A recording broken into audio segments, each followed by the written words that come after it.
এসেছিল তল্লাশি করতে 3.5 ঘন্টার তল্লাশিতে কিছু না পেয়ে তৃণমূল নেতার লেখা দুটো বই নিয়ে গেলেন শুল্ক দপ্তরের আধিকারিকরা।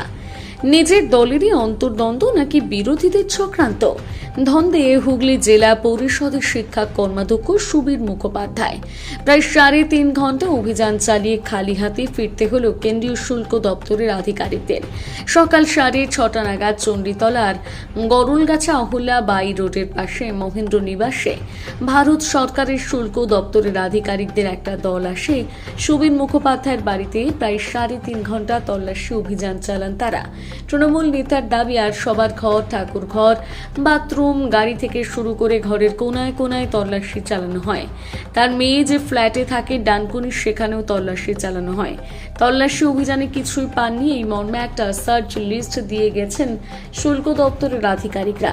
তবে তার দাবি, কেউ বা কারা তার বিরুদ্ধে শুল্ক দপ্তরে অভিযোগ জানিয়েছে। তার আরও দাবি, তিনি দলীয় অন্তর্দ্বন্দ্বের শিকার নাকি বিরোধীদের চক্রান্ত তা নিয়ে এখনো কিছু বলবেন না, তবে দলের অনুমতি থাকলে পুরো বিষয়টি সংবাদ মাধ্যমের সামনে প্রকাশ করবেন।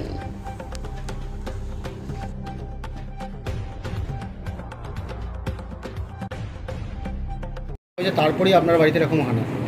কাসেম সিদ্দিকী সাধারণ সম্পাদক হওয়ার সঙ্গে আমার যোগ আছে।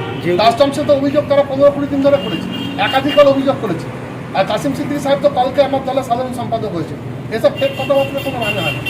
কাসেম সিদ্দিকী সাহেব গতকাল দলের সাধারণ সম্পাদক হয়েছেন, তার সঙ্গে আমার সুসম্পর্ক, সকলের সঙ্গে আমার সুসম্পর্ক। আর এই অভিযোগটা একাধিকবার করেছেন, এটুকু জেনে রাখুন। করার পর বাধ্য হয়ে কাস্টমে এসেছে। কে করেছেন, কারা করেছেন, কোন উদ্দেশ্যে করেছেন আমরাও দেখছি, দলও দেখছি।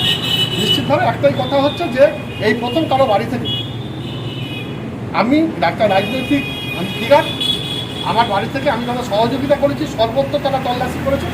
সর্বত্র তল্লাশি করার পরে আমি বললাম তো আমার বাড়ির বাথরুম, ঠাকুর ঘর, আমার শোবার ঘর, বেডরুম, দরজা, কানাচি, অফিস ঘর, গোডাউন, কোনো জায়গা বাদ যায়নি। তন্ত্র করে খুঁজেছি, কোনো জায়গায় খোঁজার পরে তারা শুধু দুটি বই আমার ভালো লেগে নিয়ে গেছে, আর কিছু পায়নি এবং সেটা লিখে দিয়ে গেছে। পরবর্তী সময়ে কে বা কারা এই অভিযোগটা করেছে জানতে পারলে তার বিরুদ্ধে আইনি পদক্ষেপ গ্রহণ করবেন? আমি সেটা আপনি সবকিছুই পরবর্তীকালে সাংবাদিক সম্মেলন করে বলবো। কারা করলো, আমার প্রতিপক্ষ রাজনৈতিক দল আমার নামে মিথ্যে কোনো অভিযোগ করলো কিনা, কিংবা আমি দলের কোনো অন্তর্দ্বন্দ্বের শিকার হলাম কিনা, আমি সন্ধ্যাবেলা সাংবাদিক সম্মেলন করে জানাবো।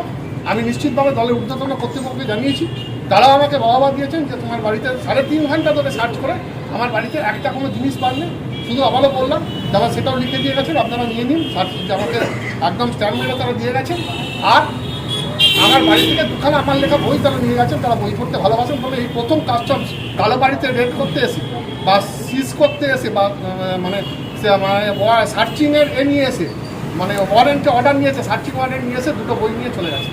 সামনে তো বিধানসভা হবে, আমি এখনো কিচ্ছু বলবো না। আমি যা বলা দিয়ে সন্ধ্যাবেলা বলবো। আমার দলের ঊর্ধ্বতন কর্তৃপক্ষ আমাকে যেটুকু বলতে বলবেন আমি সেটুকু বলবো। আর দলের নেতৃবৃন্দ আমাকে যে রিপোর্ট করতে বলবেন সেই রিপোর্ট করবো।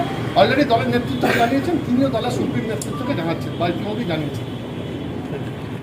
হ্যাঁ, 6:30টার সময় হঠাৎ এসেছিলেন অপরিচিত মানুষ। ওনারা বলেন আমরা কাস্টমস থেকে এসেছি, আপনার এখানে আমাকে সার্চিং অর্ডার আছে, একটা এই সার্চ অর্ডারে সার্চ করুন। কিন্তু এখন তো জানো দিনকাল খুব খারাপ। কোনো মানুষ অনেক সময় ভুয়ো এড়িয়ে চলে আসে বাড়িতে সকালবেলা। আমরাও কাস্টমস বলতে বুঝিনি, কাস্টমসের সঙ্গে আমাদের কোনো সম্পর্ক নেই, কাস্টমসের বিন্দু বিসর্গের সঙ্গে আমাদের কোনো সম্পর্ক নেই, আমাদের পরিবারের কারণেই নেই। তো যাই হোক, আমি লোকাল থানার ওসিকে আমার সিকিউরিটিকে ইনফর্ম করলাম। সিকিউরিটি এলেন, লোকাল থানার ওসি এলেন। তারপর তারা কাগজপত্র দেখিয়ে বললেন যে কেউ কমপ্লেন করেছে আমার নামে, তাই কাস্টমস থেকে আমার বাড়ি সার্চ করছে। তা আমার বাড়িতে তারা তন্ন করে সার্চ করেছেন 3 ঘন্টা ধরে। যথেষ্ট সহযোগিতা করেছেন তারা, কোনো জায়গা সার্চ করতে বাদ দেননি। আমার গাড়িগুলো পর্যন্ত সার্চ করেছেন, আমার গোডাউন, যেটা পার্টির গোডাউন, সেটাও সার্চ করেছেন, আমার ঠাকুর ঘর সার্চ করেছেন, বাথরুম সার্চ করেছেন। এবং সত্যি সার্চ করার সময় ওনারা বলছেন আমাদের কিছু করার নেই, আমরা একটা সিজার পেয়েছি এবং সার্চিং অর্ডার দিয়েই আপনাদের কাছে এসেছি, কেউ কমপ্লেন করেছে আপনার নামে। এইটুকুই শুধু আমি এখন বলবো। আমি দলের ঊর্ধ্বতন কর্তৃপক্ষকে ইতিমধ্যে জানিয়েছি, কারণ সার্চিং চলাকালীন আমাদের ফোনগুলো পর্যন্ত ওনারা সিজ করে রেখেছিলেন। আমাদের বাড়ির সকলের ফোন সিজ করা ছিল, বাড়িতে কারোর প্রবেশের অধিকার বন্ধ ছিল। এর সাথে সাথে আমার মেয়ে যে ডানকুনির ফ্ল্যাট থাকে, সেই ফ্ল্যাটও তারা সার্চ করেছে এবং সার্চ করেছে। সেখানে শুধু একটাই কথা বলবো, সার্চের পরে তারা যা রিপোর্ট দিয়ে গেছে, সেই সার্চ রিপোর্টে নীল, আমার বাড়িতে, আমার ফ্ল্যাটে কিচ্ছু পাইনি। এবং বললেন আমি খুব বিরল মানুষ, 3.5 ঘন্টা ধরে সার্চ করার পর কাস্টমস তার বাড়িতে কিছু পেল না। একটা ভুয়ো অভিযোগ কারা করেছে কী করেছে আমি পুঙ্খানুপুঙ্খভাবে দলের উচ্চতর নেতৃত্ব পর্যন্ত অলরেডি জানিয়েছি। এর বেশি আমি এখন মুখ খুলব না, আমাকে দল মুখ খুলতে বারণ করেছে। আমি সবটাই জানাবো। এই সার্চিং চলাকালীন কারা আমার বাড়ির আশপাশে এসেছিল, তারা আমার বাড়ির আশপাশে বসেছিল, কী তাদের উদ্দেশ্য ছিল, সমস্তই তদন্ত করছে, দল তদন্ত করছে, প্রশাসন তদন্ত করছে। অলরেডি এসপি সাহেবও ব্যাপারটা জানেন, সবাই জানেন। যাই হোক, দিনের শেষে আপনারা একটা নিতে পারেন যে সার্চিং করেছে আমার বাড়িতে এবং ফ্ল্যাটে দুটো জায়গাতে, তারা কিচ্ছু পাইনি, নীল দিয়ে গেছে। বাকি যেটুকু যা বলার আমি সন্ধ্যেবেলা আমি দলের সঙ্গে কথা বলে আমার ঊর্ধ্বতন নেতৃত্বকে আমি জানিয়েছি, তাদের সঙ্গে কথা বলে আমি সন্ধ্যেবেলা সাংবাদিক সম্মেলন করে জানাবো। এটা কি রাজনৈতিক কোনো চক্রান্ত বলে মনে করছেন? মন্তব্য করবো না, রাজনৈতিক মন্তব্য না, আমি অন্তর্দ্বন্দ্বের শিকার, আমি কোনো মন্তব্য করবো না। শুধু এটুকুই তারা বলেছেন যে এই প্রথম কাস্টমস সিজ করতে এসে আমার লেখা দুখানা বই তারা নিয়ে গেছে, ভালো লেগেছে বলে, এটাই আমার জীবনের প্রাপ্তি। দুখানা বই ভালো লেগেছে, তারা নিয়ে গেছে এবং কাস্টমস থেকে এসেছিল।